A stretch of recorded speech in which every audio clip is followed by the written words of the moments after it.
Hi, everybody. My name is Zachary. I'm the programs coordinator here at the Northeast Harbor Library. Please take this opportunity to silence your phones if you haven't done so already. I'll also say that this is being recorded, but we're going to be cutting out all of the conversation parts, so please feel free to speak freely. We'd just like to get the presentation to share with other groups. So the library is able to offer free programs like this, thanks to the generosity of our donors, and thanks to our collaborators like the Mount Desert Island Historical Society. This is the fourth and final session of our annual history lecture series.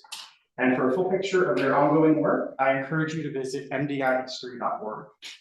Here at the library tomorrow, September 11th, we're collaborating with Down East Restorative Justice to hold a circle discussion on the subject of defining and healing from violence in order to be practicing some restorative justice practices here tonight. So to hear more about that and all of our upcoming programs, you can sign up for our Sunday email newsletter or find me after the presentation. So to introduce tonight's speakers, I'll pass things on to the Assistant Director of the MDI Historical Society, Lisa Murray.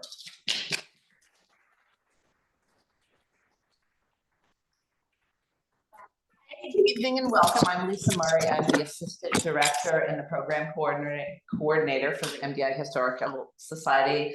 I am here also with Rainey Bench, who is the Director at the Historical Society, and Jen Heindel, who is also, she works in our collections. So I'm happy you're both here.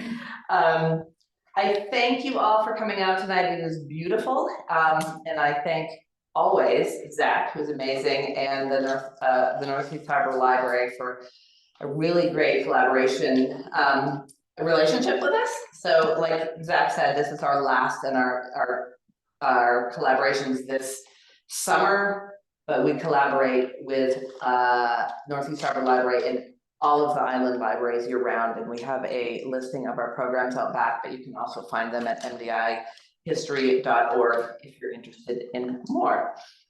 Our next event is not at a library, it is at the Nor'easter actually, and it is our history happy hour, which is a night of trivia. And that'll be on September 19th at 5:30. Again, that information didn't make our list there, so check on our website for more information on that. So back in January, we launched our series exploring the role of civic engagement in a healthy community, beginning with our Bean Supper in January, which I know many of you go to. Followed by the film Join or Die, which is a documentary examining the decades-long decline in American civil life through the work of social scientist Robert Putnam.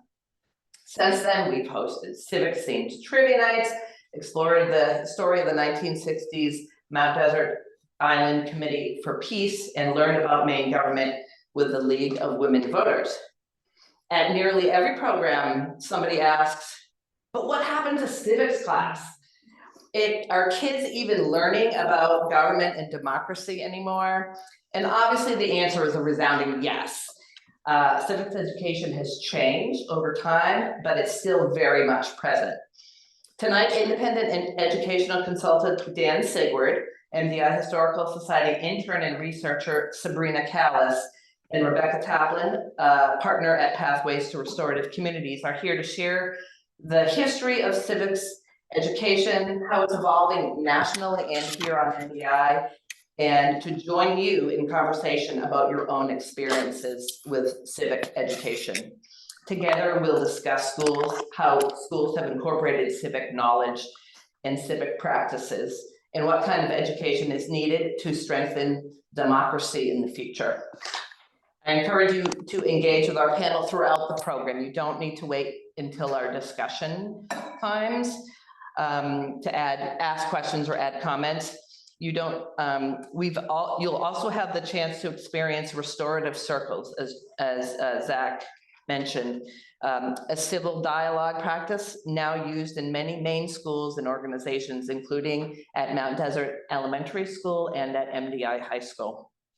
Rebecca will share more about restorative practices during the talk, but if you'd like to experience more, again, as Zach mentioned, Down East Restorative Justice is hosting a community circle here tomorrow night at 4:30.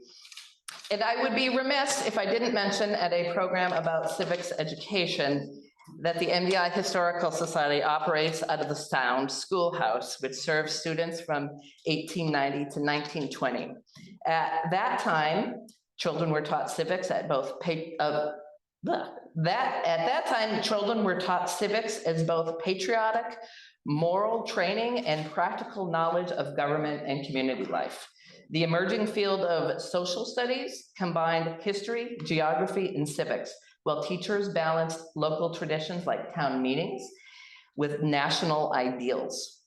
Like schools across the country, it was also a place where civics was used to assimilate immigrants, children, and prepare all students for democratic participation in a modern society. So I will now turn it over to Dan, Rebecca, and Sabrina for their introductions in the program. Thank you very much.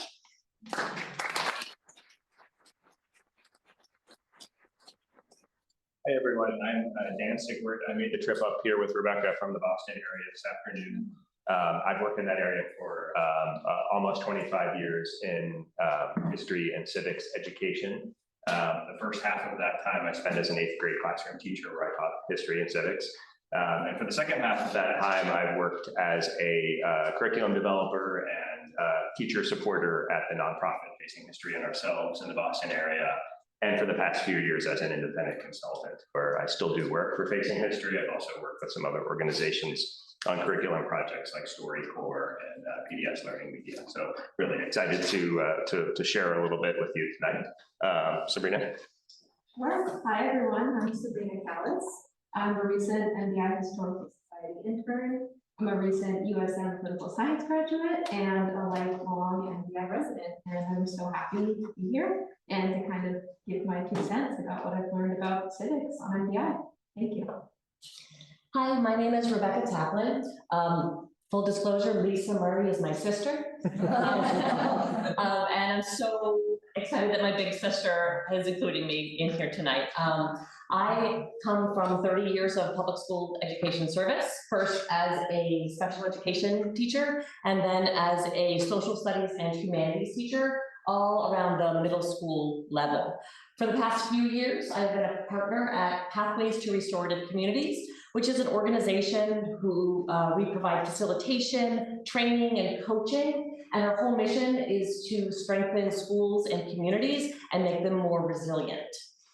So I'm really happy to be here tonight. Thank you for having us. I'm going to do our land acknowledgement tonight. And one of the reasons we're doing this is because we are going to be using some restorative practices this evening, something called a restorative community building circle. And these restorative circles are not new. They are ancient practices, and they came into our colonial culture through indigenous peoples. Just want to make sure I don't want to, okay. So in particular, I want to acknowledge the Hollowater First Nation on Lake Winnipeg and the members of the Carcross Tagish and the Data Tlingit First Nations in Yukon. This land that we're on right now here in Northeast Harbor is located on the ancestral land of the Wabanaki people, the people of the Dawn, the Passamaquoddy tribe, and the Maliseet, Mi'kmaq, and Penobscot nations. I found this information out at this really, really cool website called native-land.ca. You can type in any address or go anywhere around the world and see that ancestral land map. It's really fascinating, it's interactive. I suggest you check it out. If this is interesting to you, this land acknowledgement, if it's new or you want to find out more, please, I urge you to check out the incredible Abbey Museum in Bar Harbor.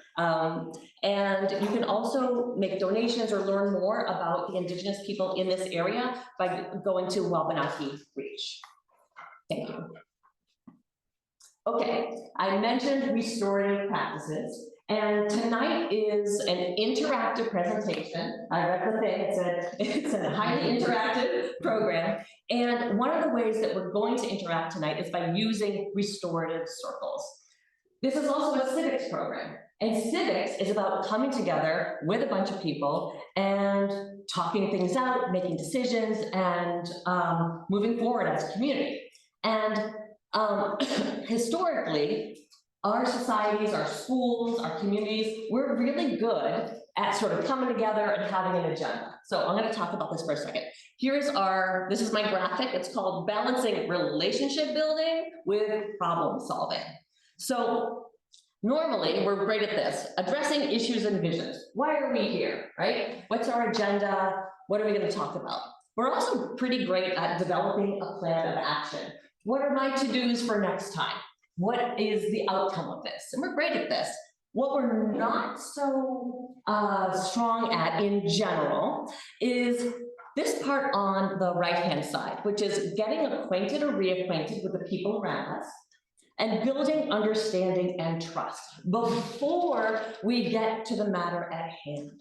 And a restorative circle brings space for these things, because if we build some community among ourselves before we get to that business at hand, there is more buy-in, there is more grace and patience when we get to those discussions, and we end up doing a lot better and having great outcomes at the end of that. The other thing, like Lisa said, is many students on MDR are sitting in circles like this today, and it would be great for you to have this experience that some students are also having here on MDI. All right, you're going to experience the very basics of a restorative circle. And circles are all about being together, seeing each other, and sharing a little bit about ourselves. So circles often have a lot of guidelines, but we're going to just have one guideline tonight. I'm going to choose this cool rock. We're going to use a talking piece, which is just a way of organizing our conversation. Quote the facilitator of this circle, so I'm going to start. And what happens in a circle is a question or a prompt is posed that everybody should be able to answer, okay? The question or the prompt is introduce yourself and share a word or phrase that comes to mind when you think about civics, okay? Now, when you get this talking piece, here's the guideline. When you get the talking piece, that's your chance to share something from your perspective. Say your name and share something that you think about when you're thinking about physics. Not physics, civics. I mean, whatever, right? Civics can happen in physics. So if you don't have something to say in that moment, or you're not feeling comfortable, just say pass and hand it to the next person, okay? Passing in a circle is totally okay. It's actually one of the things that makes a circle a safe place to be. If you choose to ask questions during the presentation, that's a wonderful way to participate. Otherwise, when you don't have that talking piece, that's your opportunity to be present, to sit and listen to all the contributions of the people around you. Thank you so much. I heard all kinds of ways that civics has touched the people in this room. Connection, knowledge, participation, discourse, community. And Dan, I think they're ready for They're it ready. now. They're ready. That was wonderful. Thank you so much Yeah. for following the guideline. I hope that felt really nice to be able to have your voice heard. That was amazing. Thank you. Let me start. I want to start by sharing some historical context that helps answer the question of the night. What happened to civics class? But after that, we can talk about why it matters and what's happening here on MDI. Yeah, actually, if you wouldn't mind, that would be helpful. Why don't I move this a little bit so that it's not cramped together. So a brief history of civics education in the United States, very brief. Civics served as a strong foundation for the development of schooling in the United States. So the founders emphasized the connection between democratic citizenship and education. It's pretty easy to find quotes and writings of various founders about why education was important for democracy, including one I chose from Thomas Jefferson. He said or wrote, the citizenry is the only safe depository of government power. If we think them not enlightened enough, the remedy is not to take it, meaning power, from them, but inform their discretion by education. I learned something while I was putting this presentation together, actually, that I didn't know about before, that when the Constitution was ratified around that time, there was a push to create a national university that was supported by Washington and Madison. And the goal of that national university was to be to teach citizenship skills and to help unite American citizens from across the states that had been more fractured under the Articles of Confederation. I don't know why that didn't happen. I don't know the full history of it. I'm still learning about it, but I thought that was notable that the founders saw a really important link between education and citizenship. And as civic education continued to be a foundational goal in the creation of public schools in the United States in the 19th century, nearly every state constitution makes the same link that the founders did, that education is crucial for citizenship. And if you look at, including the main constitution, if you look at, I haven't read all of the state constitutions, but if you look at them, you'll frequently find it stated pretty clearly that that this constitution allows for the creation of a public school system for the purpose of, in so many words, training citizens, training our inhabitants to be better citizens. And also, I also wanted to share the observation that Alexis de Tocqueville made in 1830. So he was a Frenchman who traveled across the United States in the 1820s and published a book called Democracy in America, I think in 1830. And what he observed in American schools, he compared what he observed in American schools to what he knew of schools in Europe.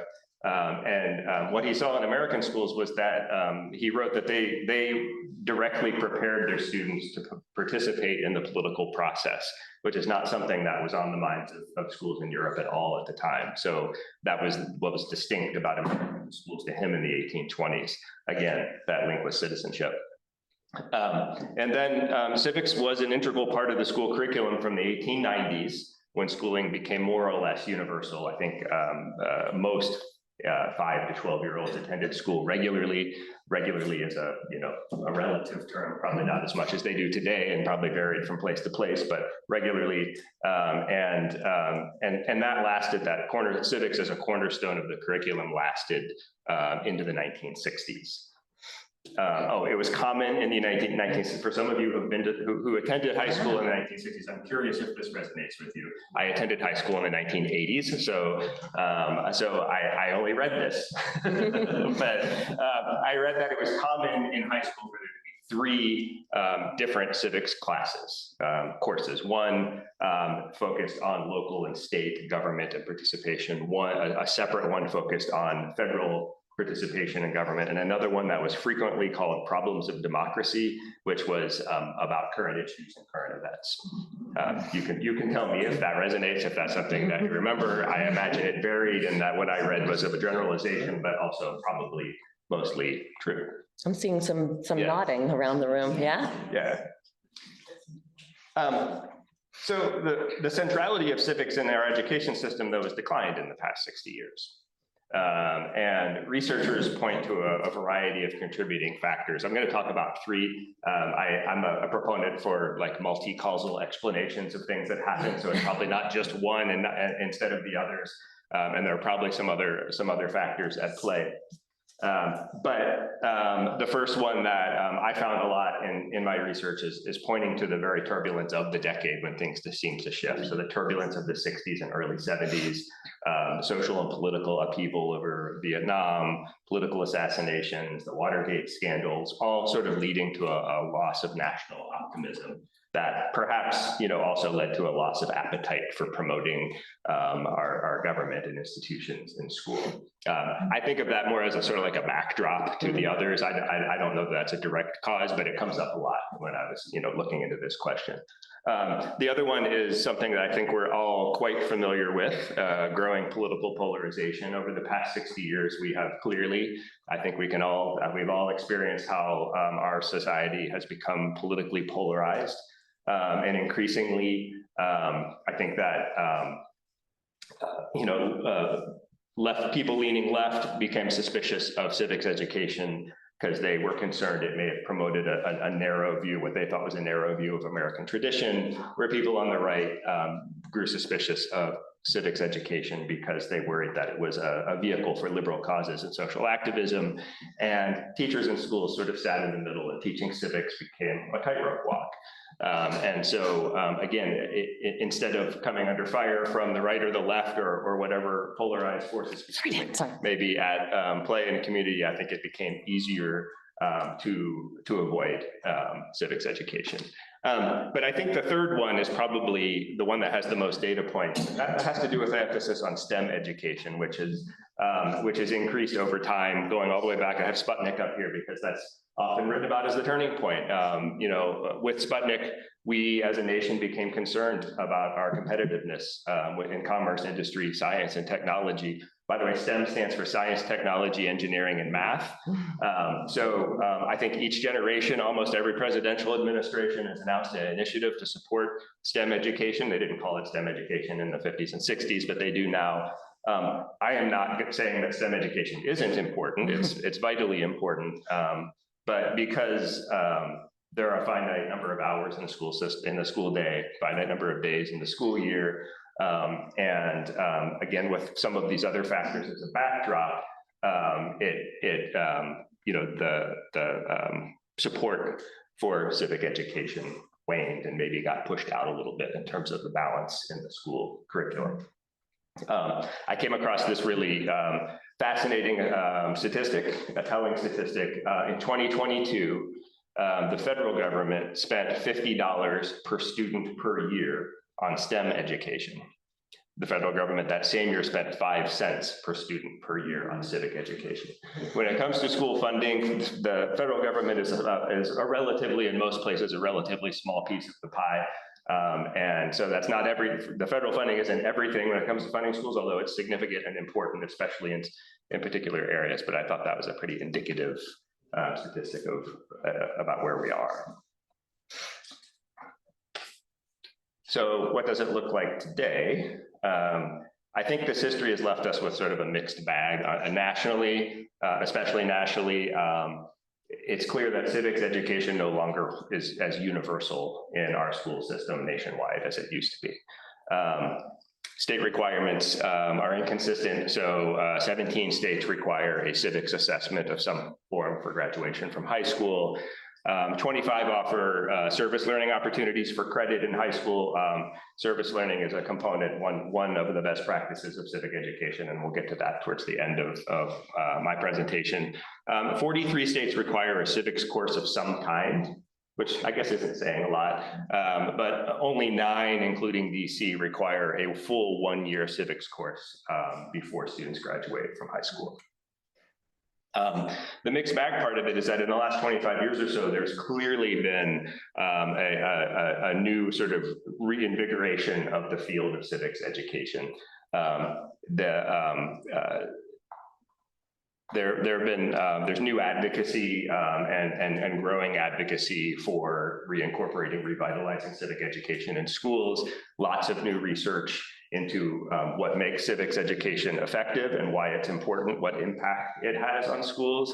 And a lot of new organizations have created, teaching tools, curricula, teacher support programs to help teachers teach civics better, not only in a class called civics, but in other classes too. And I'll talk a little bit more about that later as well. Civics education can happen in history and obviously in social studies, but also in literature and other parts of school life. And I'll point out that some of those organizations are the ones that I've worked for. Facing History and Ourselves is an organization that does a lot of that work. iCivics is probably the leader in the field. It was founded by Sandra Day O'Connor about 20 years ago. Generation Citizen is an organization that promotes service learning, community action projects in schools and supports schools and creating those kinds of programs for their students. And I could go on, there's many more. And then this year, there's new headwinds emerging. That's probably not a surprise. There have been federal funding cuts, but also changes in requirements at the federal level. It took a long time for me to understand it for myself, so it's even harder to run. But essentially, money that was set aside at the federal level explicitly for civics education has been folded into broader education funds, which essentially removes the requirement that it be used for civics. So there are new headwinds emerging even as I think there's a very active sort of field of civics education right now in promoting it and helping teachers teach it better. What about Maine? Maine, frankly, at the state level, in terms of the requirements and standards at the state level, probably doesn't compare super favorably with other states. By law, elementary, and I also say I'm not a Maine educator. I did the research on this. If there are educators in Maine who know better than me or know more than me, I please welcome you to chip in or even correct me. But what I found is that by law, all elementary and secondary schools, public and private, are required to teach government and citizenship. The Maine Department of Education does provide a set of standards for each grade level. I looked at them. I look at standards a lot in my work, and they're moderately detailed. I wouldn't call them bad, but they're not cutting edge either. And then in high school, I guess students are required to take 2 years of social studies, which includes American history, government, and civics, but there isn't a dedicated, so far as I can tell, a dedicated civics course or requirement for a particular curriculum or achievement in civics. Having said all of that, it's really important to note that so much is decided at the local level in education. So even if federal requirements aren't there, even if the state requirements aren't quite up where you'd like them to be, that doesn't mean that here in MDI or in any community in Maine, there isn't wonderful civics education happening. It does mean that the state and federal supports aren't there for them, but school districts, schools, and teachers decide a lot of what goes on. And so I want to make sure that I make that point. So why does this matter? Why is civic education important? One way to answer that is to look at the state of Americans' civic knowledge. And I heard a few conversations coming in, and I think we're all familiar. We regularly hear or read about reports that are a little shocking about what Americans can and can't identify in terms of the government and who's in charge and things like that. I chose 2. I could have chosen 10, and there are others out there. Going back to 2018, there is a study released that showed that only 36% of Americans and 19% of those under age 45 could pass the US citizenship test that immigrants are required to take when they apply to become citizens. Another one is the NAEP is referred to as the nation's report card, the congressionally mandated tests in different subjects that are given on regular intervals to determine how our students are doing, whether they're doing better or worse in different subjects. I will note that a series of results around STEM subjects was just released yesterday, and the results were not particularly good. So there's that sort of friction between STEM and maybe friction between civics. However, the last time the civics NEAP test was administered was in 2022. It's given to 8th graders, and 80% of 8th graders scored at the basic or below basic level in civics knowledge and skills rather than proficient or advanced. Another way, I would say, so that's what I would call civic knowledge of how the government works, who's in charge, how basic knowledge. And you can't participate in the government in our political life if you don't know about it. So civic knowledge, of course, is extremely important, but it's not the only thing that's important in civics education. So another way to think about why civics ed matters is to consider what young people say about democracy today. And here I think the picture is nuanced and interesting. I have some data to share from a study that came out this year called "How Does Gen Z Really Feel About Democracy?" Gen Z, just to remind you, refers to people born roughly between 1997 and 2012. And their top line data, in some respects, seems pretty encouraging, especially after data showing that that maybe young people don't know what we would think they should know about our government and about democracy. Their top line data, 81% of those who participated in their study agree on the importance of free and fair elections. 80% agree that fair laws and equal treatment of all people are essential.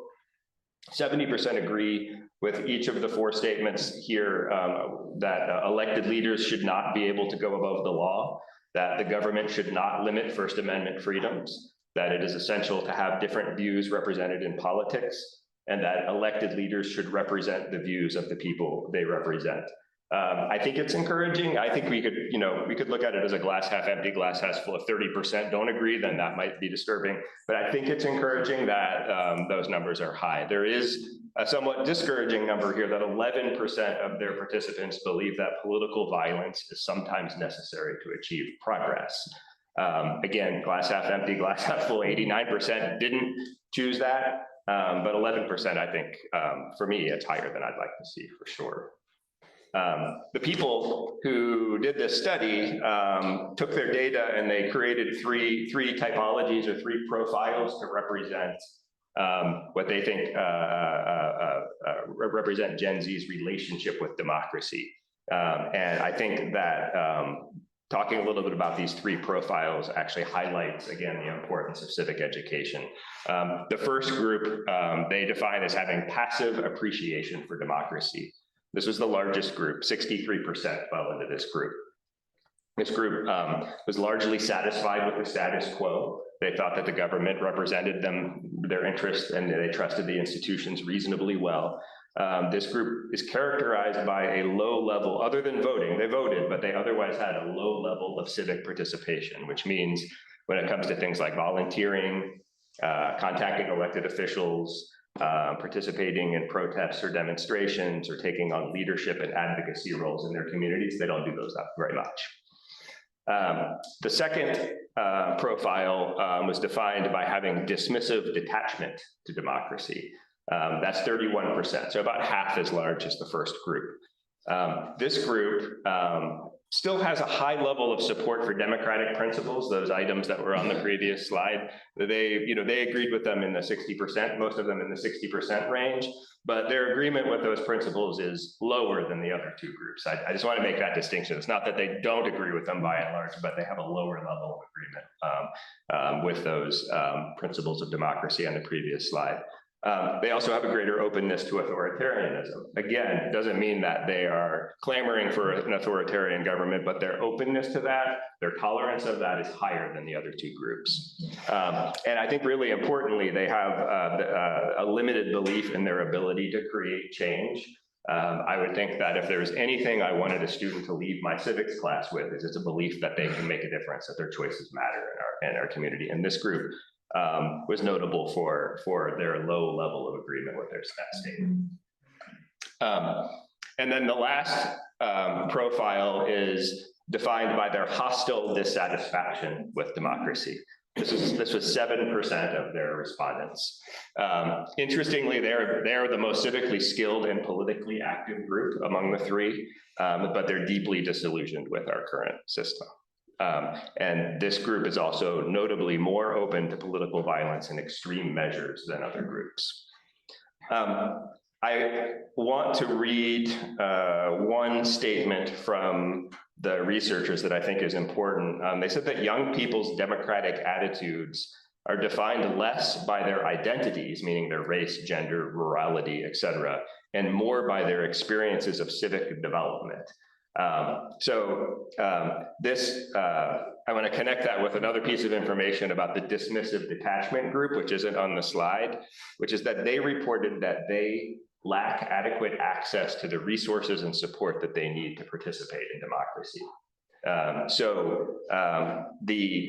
The researchers are saying that these profiles don't match up super cleanly with different demographic groups, that they cut across demographic groups.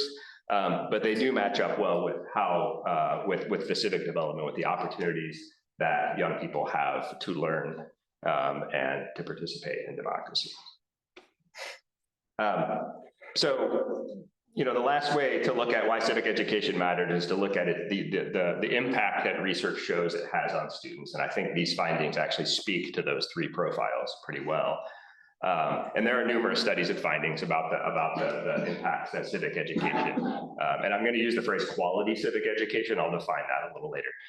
But a quality civic education, I boiled them down to roughly 6 categories. The first one is that students who have a quality civic education have increased civic knowledge. So they know the 3 branches of government. They know the details about, they know who the Secretary of Labor is. They know how town hall meetings work. Their civic knowledge is increased. Makes sense. If you study civics, you'll have more knowledge about it.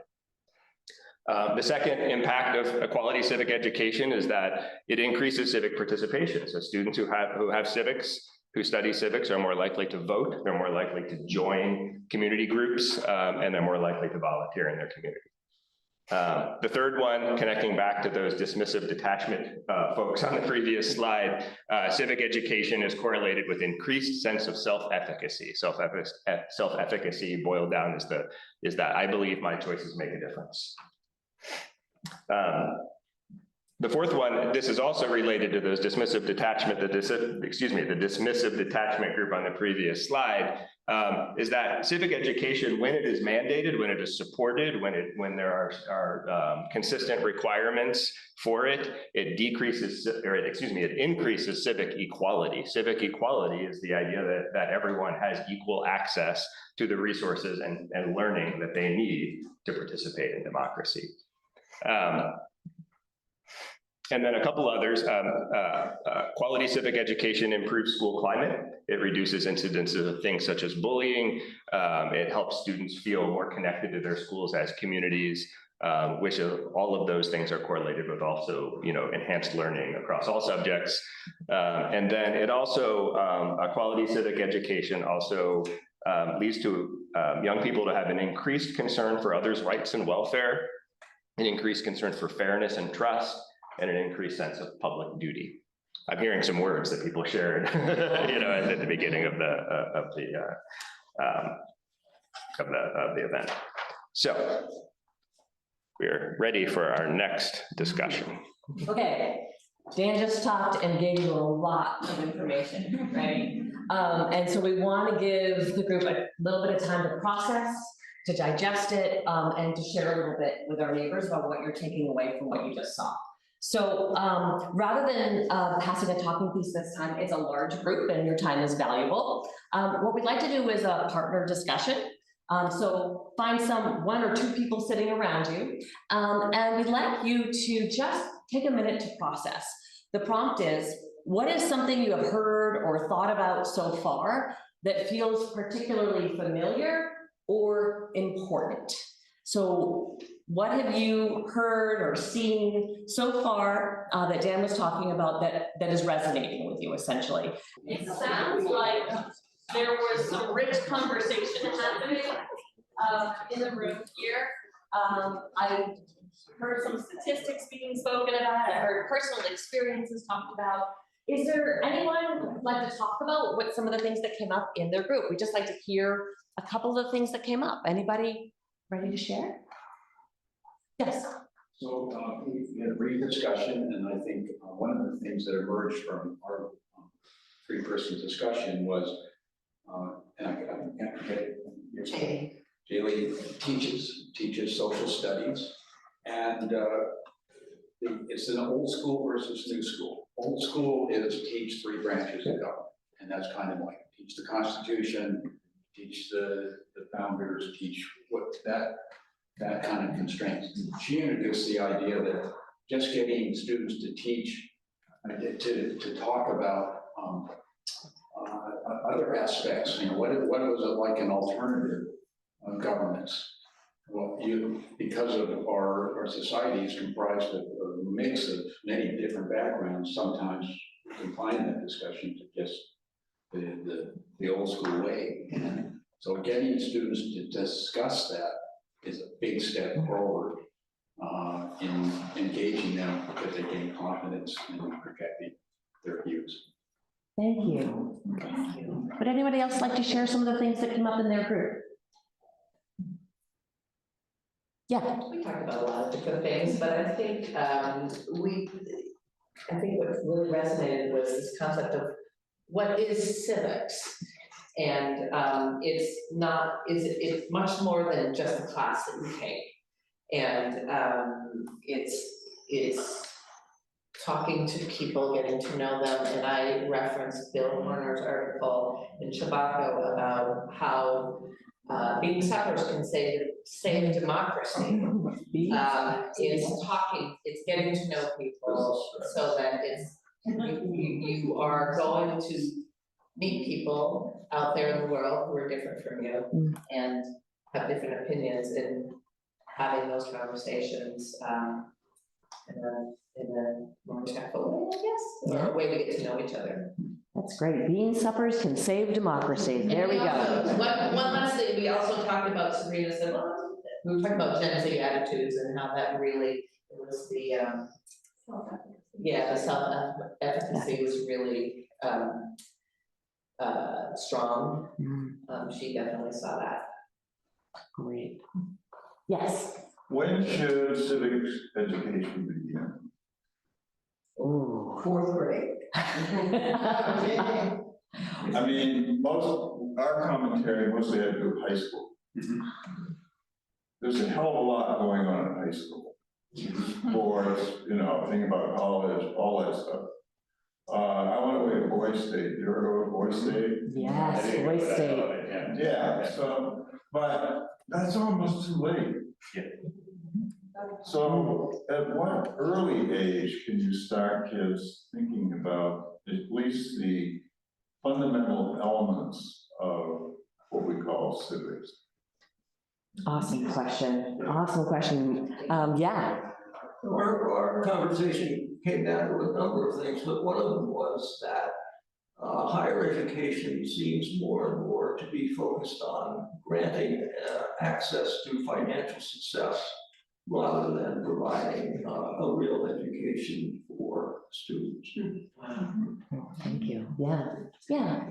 I think we talked about the fact that maybe lack of consistency in all of these different educational opportunities creates a divergence between the base level and the foundations that people have coming into these conversations. So without consistent foundations, you have some students that have a strong foundation when they enter their citizenship roles, and some that have a weak foundation, but the structures are expected to be the same that's built on top of them. And so the importance of consistency brings us to equality and equity in our conversations later in life. Great. Thank you so much. Wow. So many amazing, rich conversations to be had. And I think to this group's question, when should civics start? I think Dan's going to get into like how civics looks today, but I think if he'll go into talking about what are the pieces of a good civics education. And I mean, I think you can start pretty early in your family, talking about civics in your family. And Dan will get to that, but I think that's a fantastic question. And then that idea of equity, right? And the idea of how are we getting people together from different backgrounds so that they are talking with people they don't normally talk with, so that they're building this sense of belonging. Remember when I talked about that at the beginning, right? I'm here, we're here, where are we going, right? How are we going to think about supporting that? Thank you, that was just really wonderful. Yeah, and I only have 2 more slides to share before I turn it over to Sabrina to talk more locally. But I'm excited to share them because of the comments that you that you all have raised. And part of it has to do with what we mean. How do we define a good civics education? And I think this speaks to the old school versus new school divide. And I think maybe it's a little bit of a synthesis of them, but also helps us answer when you can start, I think, teaching civics. It depends on what you define as civics. I went out looking for a good definition of, a definition of a good civics education in the 21st century. I mentioned before, there's been like a flurry of activity and research, and lo and behold, I found a joint resolution of the Maine legislature from 2008 that I thought captured it pretty well. And I've taken out a lot of whereases and things like that here to make it readable. But actually, Rebecca, would you mind reading that? It's a lot of words. He needs a break. Yeah.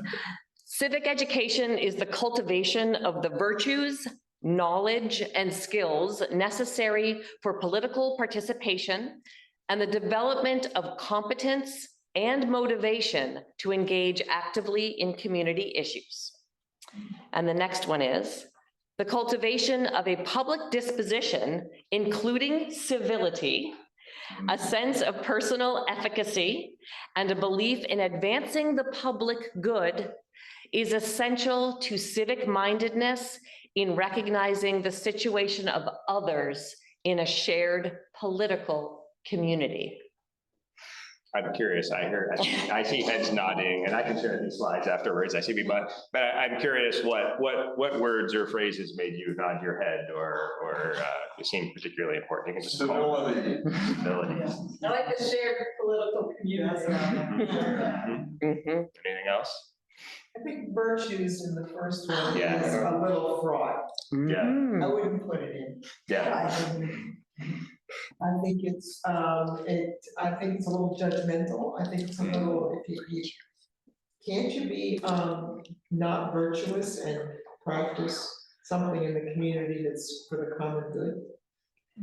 Or is that a virtue? Well, yeah. it is. I just think it's judgmental. Okay. Interesting.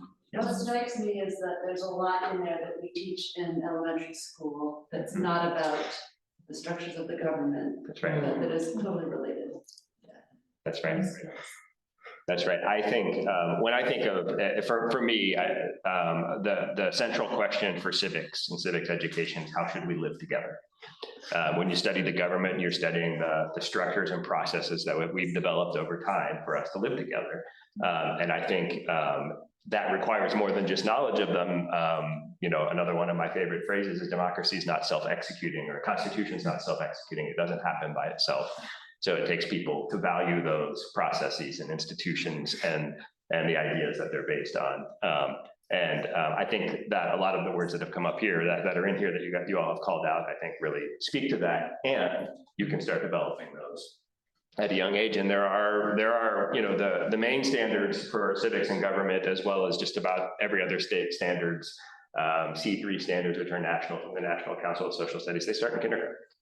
And some of it is knowledge at every level, you know, some of it is specific knowledge. You're not necessarily going to talk about, use the phrase social contract in kindergarten, but you can talk about, like, you know, you have to give up some of your free. I mean, again, I'm using words. I wasn't a kindergarten teacher, but like, you can talk about giving up some of your freedom so that we can do this together, you know, and so I think it can start pretty young.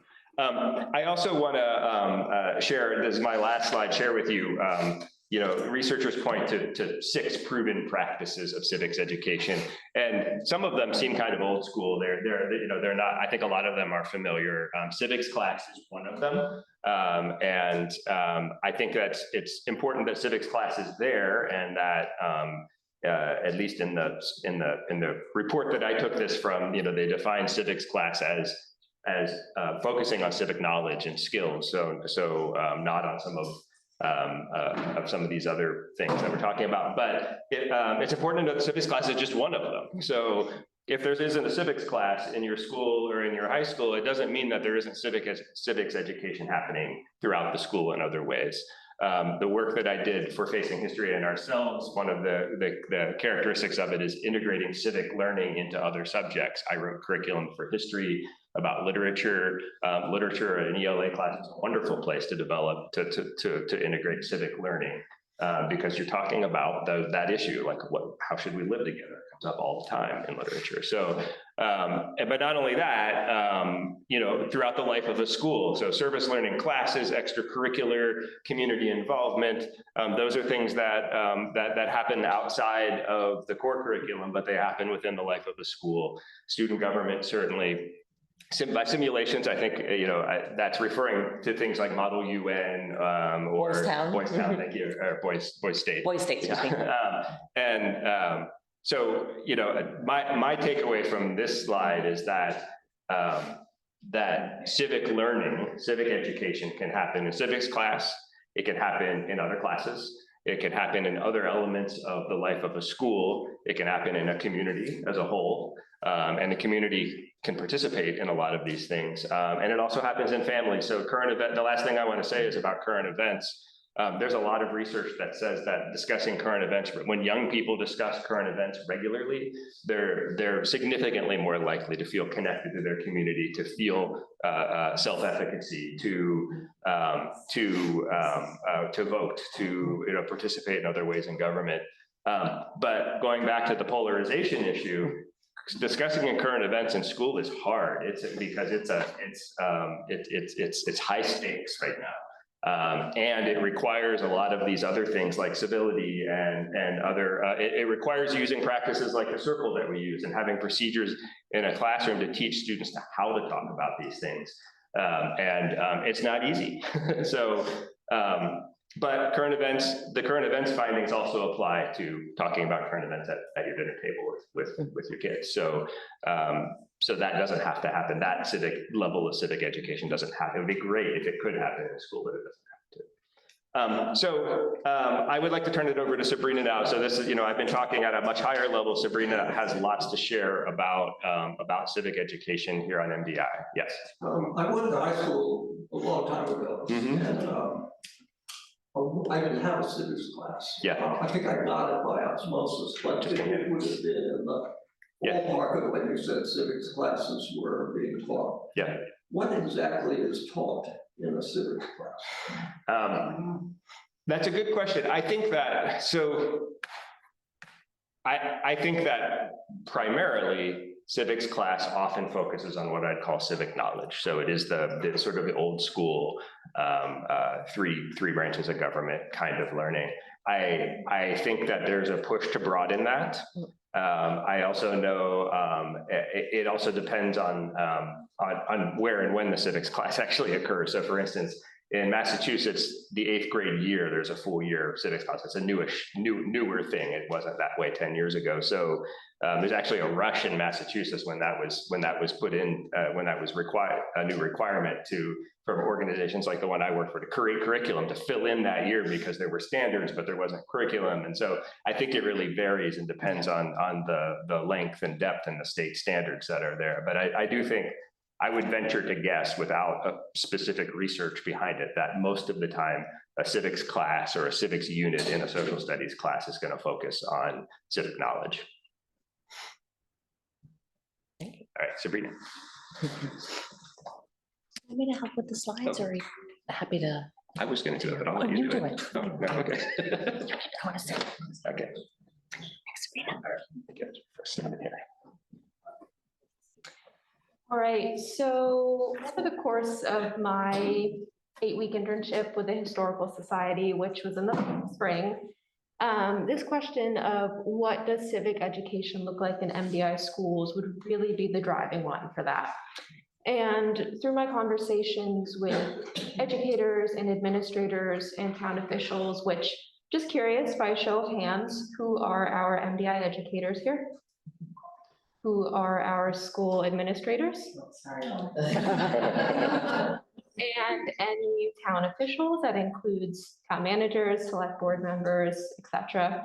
Great. So through my conversations with many of the lovely people in here, it would help me kind of synthesize some of the key insights I gained about the strengths, weaknesses, and areas for improvement in civics education on MDI. I think a good place to start would be looking at what Dan was talking about with Maine state civic requirements and how this connects with the local, so MDI. So obviously the Maine state civics requirements include certain civics credits and curriculum. And I think with MDI or RSS, that really has an interesting moment with the AOS, which is the alternative organizational structure, which is how the MDI school district is formed. So this allows individual MDI schools to share administrative functions, but also diverge in some of the educational functions and curriculum they have. In a lot of ways, this really encourages a lot of individuality. Individual schools are empowered to design a unique curriculum that's tailored to the needs of their town. But at the same time, it can create a little bit of discontinuity, a lack of transparency, and some kind of differential resourcing of civics education. So for me, that was kind of, use Dan's term, that was the backdrop of this. And throughout my conversation with everyone, it also led me to some kind of key points and themes that kept coming up in my conversations about what the strengths and weaknesses of civics education are on the island. Some of these are a lack of shared written curriculum. So only recently has there been a real concerted effort to create one cohesive written curriculum. A lot of the time, it was decided by individual teachers. There was a lot of discretion being used. There was sharing of information, but there wasn't quite a cohesive body of written curriculum that was shared by everyone. Time and capacity constraints, this has always been a thing, maybe more of a thing recently, but there's a finite number of hours in the school day, finite number of school days in the year, and it's hard to fit everything into one 90-minute period, and now the 90-minute period is a 60-minute period. So individuality versus standardization, this was a really big one I saw emphasized by a lot of teachers and admin, was that there's this, to use the words of someone I met with, a real culture of teacher as artist.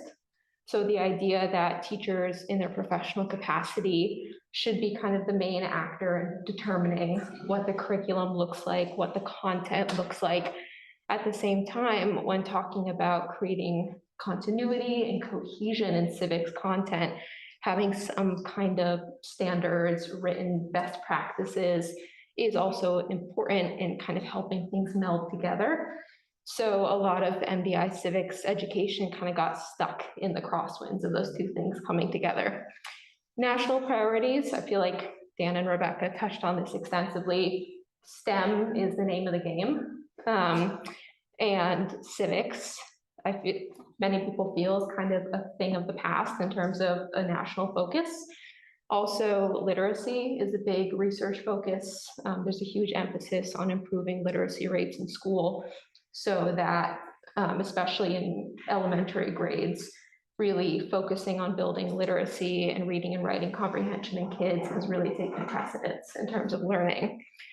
And some disagreement on the necessity of civics education. Everyone generally agrees it's important, but there's varying levels of support in there. And some people are more interested in making it more of a national priority, and other people aren't. And the question becomes, how do we meet somewhere in a nice middle there? So kind of in this picture that I'm painting, I do want to emphasize that what might be missing in some quote unquote structured learning or something talked about in the classroom is really made up for by students and by teachers. That kind of at the heart of civics, which is a lot of what we're talking about, this idea of reciprocity and community engagement and being neighborly and engaged, is really present in the students that I was learning about and hearing about from teachers and admin in terms of their service learning, being really engaged in community initiatives, oftentimes leading many of them, and kind of being so present in what's happening at the local level and with their peers and their neighbors. So I just think focusing on that, it helps temper some of the X, Y, and Z, this is what's wrong. But next one, yeah. So I think to use kind of the lens that we have of the 6 proven practices will also help clarify some of the insights I got from my internship. First, looking at civics class, in every school there are required civics credits. I think this is clearest at the high school level. So there's so many credit hours of civics class you have to take. There's community service requirements, etc. At the middle and elementary level, this is also present, but I think there's a little more variation here.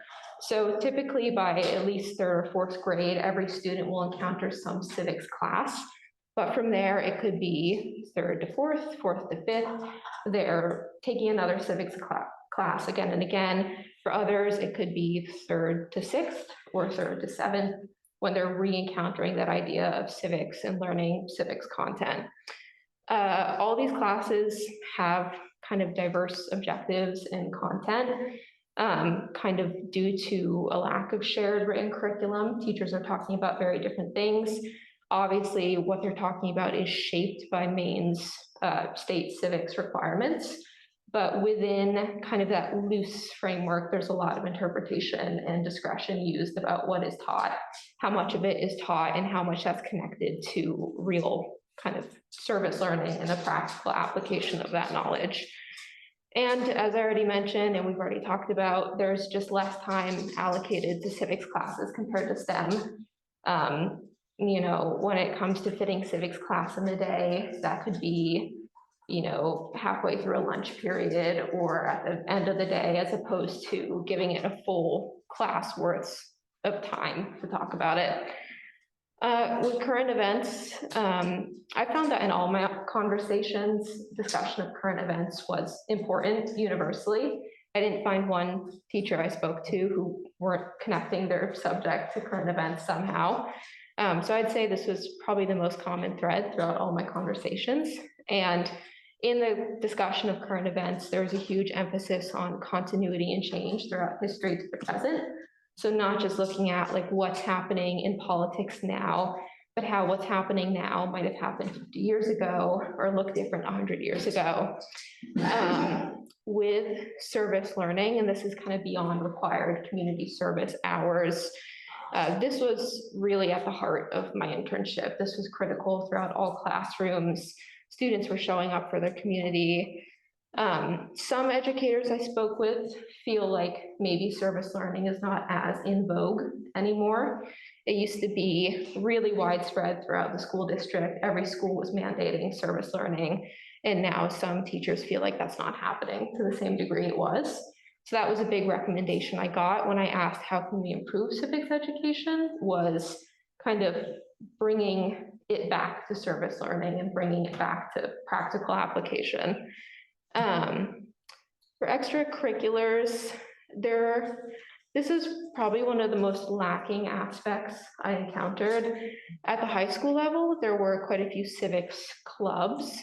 There's a civil rights team, there is a restorative justice team. There is like a student government. There was formerly a speech and debate team, which featured like congressional debate. But it is limited at the K-8 level. I don't believe there's one teacher I spoke with who could name like a club or an extracurricular that's really going on. But throughout all my conversations, there was this really strong desire to cultivate greater community partnerships with the Historical Society, with other civic actors on the island. So probably the biggest want I heard of was not only improving service learning, but also offering students a broader variety of extracurriculars. In terms of student government, I mostly found this at the high school level. I think kind of segueing into the simulations question, there were some examples of classroom student government happening, but in terms of like a formal student government that's representative of the whole school or the whole grade, I only found that at the high school level. And looking at simulations, I found that, you know, I'm talking about simulations in terms of like simulating civil discourse. It wasn't always explicitly political. Sometimes it was. Sometimes it was, you know, okay, class, we're going to elect a class representative and we're going to have candidates and they're going to create their platforms and our peers are going to vote on them. Or we're going to have a classroom vote. We're going to vote over a hot button issue, you know, who gets X amount of cubbies, whatever. But a lot of the time, the foundations of this were really in non-political discussions. So building a classroom community, cultivating this idea in young learners that we have things like shared responsibility, we have virtues, and we have shared values. We have to be respectful towards our peers, you know, having nice hands, we're not hitting people, and various opportunities for student decision-making. So empowering students to raise their hand and say, you know, I'd like to see this rule changed. Here's my reason for why.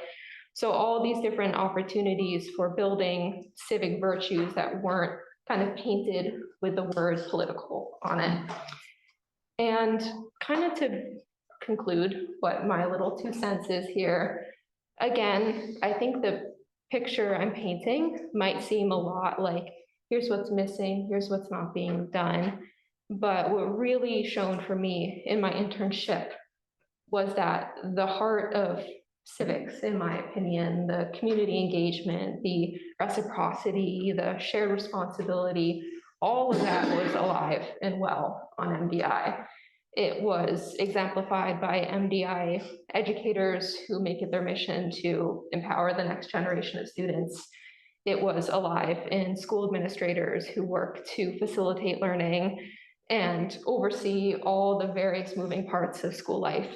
It was present in the political officials I talked to who would love to see more young people engaged in politics, and really in the students themselves who were able to spearhead community initiatives with the same maturity and responsibility and competence as their adult counterparts, honestly. So, thank you.